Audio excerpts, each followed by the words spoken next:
the third part of our quotations, and we will be doing interesting part of this session. So this 8 and 9 quotes, it will be all about listening to people.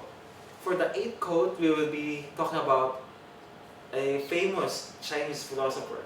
Favorite Chinese philosopher. So the first one is To lead people, walk behind them. And this is said by Lao Zhi. Lao Zhi is a philosopher, and we will have his introduction, later by followed by this sharing. So what do you think about this quote? Lead people, walk behind them.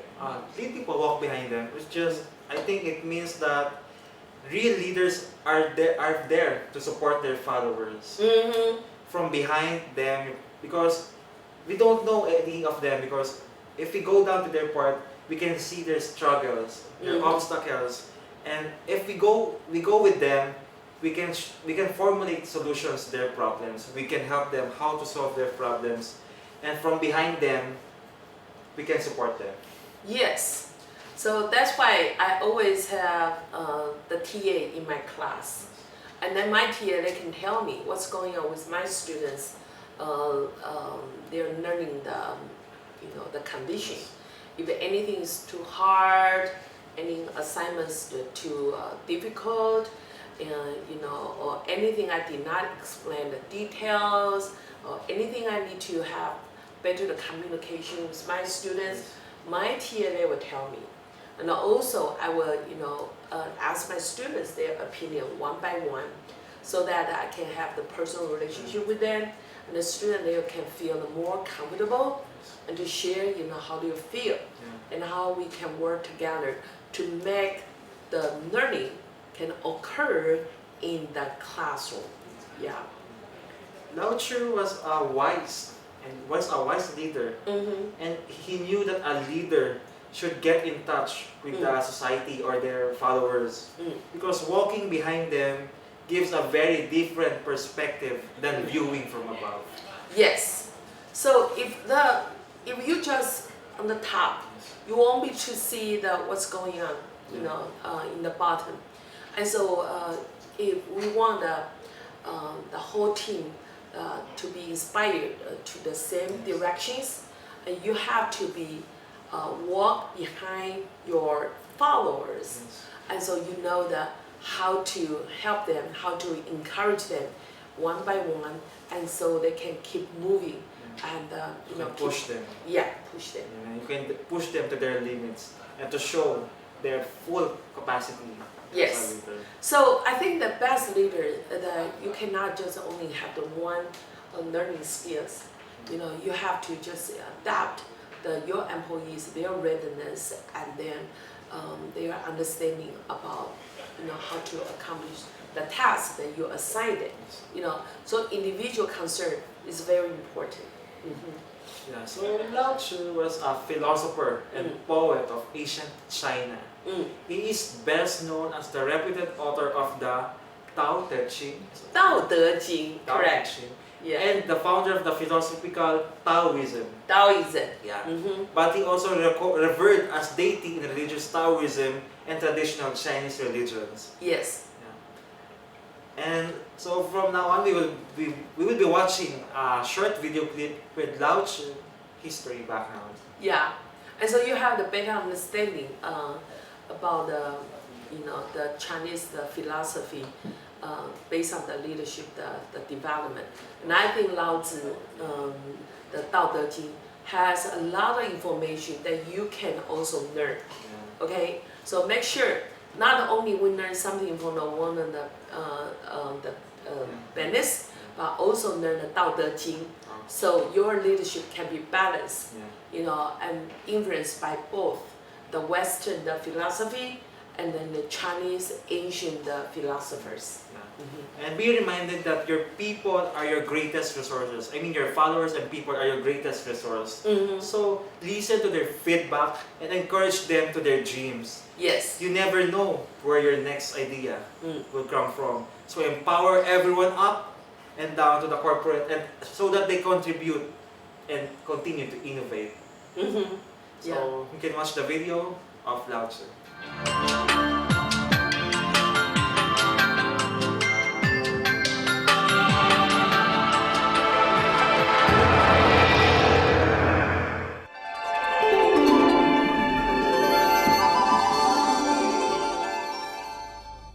Whenever people think of Chinese philosophy, two names immediately come to mind: Confucius and Lao Tzu.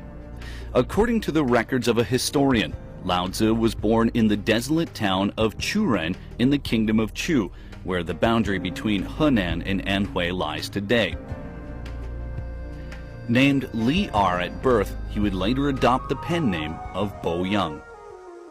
Confucius once described Lao Tzu to his students with the following analogy: birds can fly, but still be hunted down with arrows.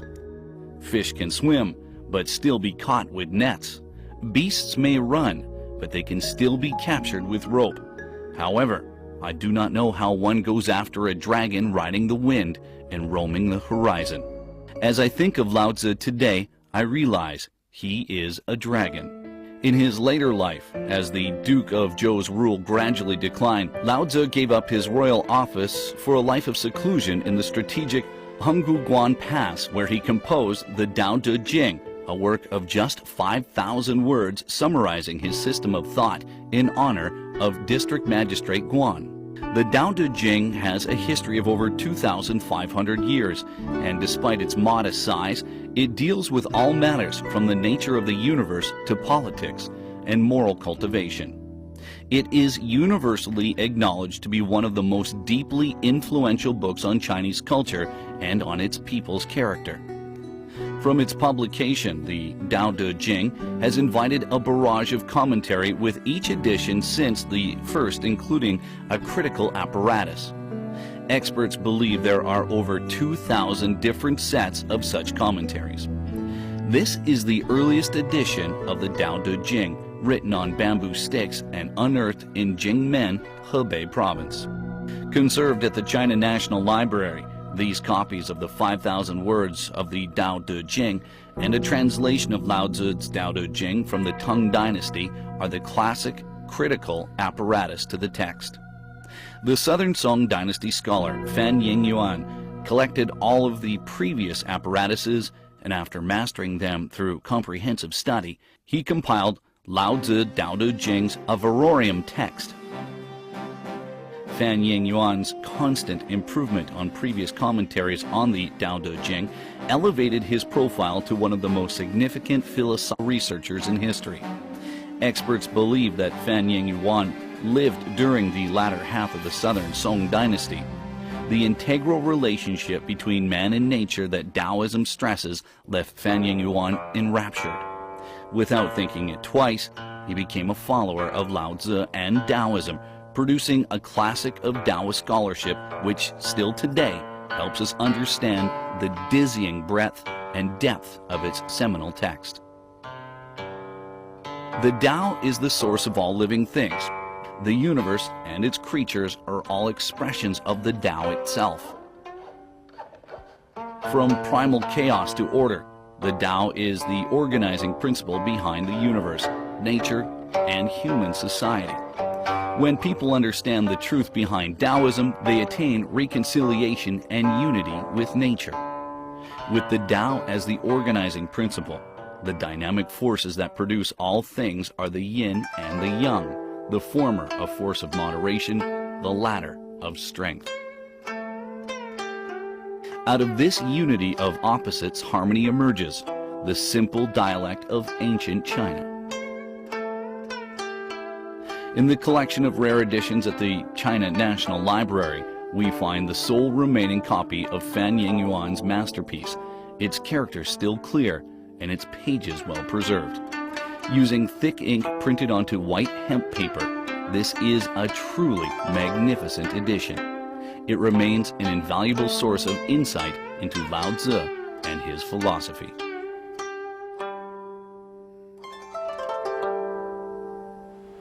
For the ninth part of our quotations is, The challenge of leadership is to be strong but not rude. Be kind, but not weak.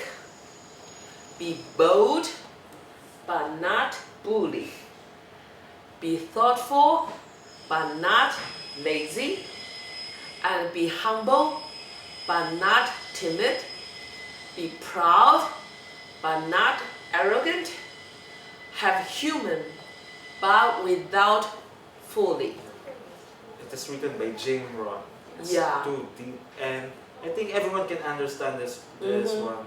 It's just a piece of advice as a great leader. I think that kind of boundary is very Yeah. important. How you can have that kind of wisdom, when to say what, how much that you're going to say, and then what's the purpose for that occasion. So the leaders need to be very savvy in terms of all the organizational awareness, and then your sensitivity to your followers, their needs, and how you're going to become the bridge among each stakeholders. So leaders, very, very rare that they can influence the whole organization. But once they can accomplish their leadership, the goals, a lot of people, they can be inspired in long terms. Yeah. And being a good leader is about balancing situation. Your leadership strategy should never just have one type of management, Yes. because we will meet a different people with different perspective, with different culture. You should have a different management style, right? And because it might first feel like it's walking like when you're leading you're leading your people, it might be hard. So you should have a different management style in leading. Yes. Yes. So the whole quotation was written by Mr. James Ron. So his full name was Mr. Emmanuel James Ron. So he is an American entrepreneur, author, and motivational speaker. His Rags to Riches story played a large part in his work, which influenced others in the personal development history. So he also made a great impact about leadership. Yes. So to be a great leader, there's no such thing as a challenge too big to handle. Being a leader, we encounter many challenges, big one, small one, because it is just on how we deal with it. It's the best thing on how we deal with it. So once we adapt in a situation, we'll just follow our vision to make an impact to other people. Yeah. I think being a leader is a calling. Yeah. Not only responsible for yourself, but also responsible for the success of the whole organization, the whole team. So make sure that that's kind of calling, and then it's not just about your own benefit, but the success of our team. So it is requires the dedication, requires the commitment, to the long-term success for the organization. So these quotations are great advice from our inspirational leaders of all time. So it might just make rethink on how your management style in leading people with these quotations. Yes. So you may just search deeper with Yes. other different quotations, or you may search the best authors of these quotations Yeah. and learn from them. And you can also design your own Yeah. quotation. Yeah. And so other people, they can also inspire from your experience, Yeah. right? So Nat, do you have a good quote for yourself? My quotation is just simple. I have 3 goals. My quotation just go like this. It's lead, serve, and inspire people. Just Lead, simple. serve, and Inspire people. inspire people. I think all the components of leadership will just go there, and I'm following that quotations. First, you should lead the people, and of course, don't forget to serve people, and lastly, don't forget to inspire Yeah. people. Yeah. And mine is, my most favorite quote is, life is growing in our passion. Okay, we have so much the passion for everyone, but the passion is blind. Okay, unless we have knowledge, but the knowledge is useless unless we have work. and all the work empty unless we have love. Yeah, wow. Love is the most important thing. Yes. So just to share with you my expectation to all of my students, we do think passion, knowledge, work, and more importantly, with love. Yes. Yeah, unconditional love in everything, and always have positive way to view the everything happening in our environment. Okay, so you have my blessing in learning the leadership, the studies. So whether you're leading a huge team or a huge project, so just use these quotations as an example. Because these quotations can help you provide some useful wisdom Yes. on how to best deploy your leadership strategy. So this is all for today, and I'm Nathaniel Castro, and this is Dr. Julie. Thank you. See you next time.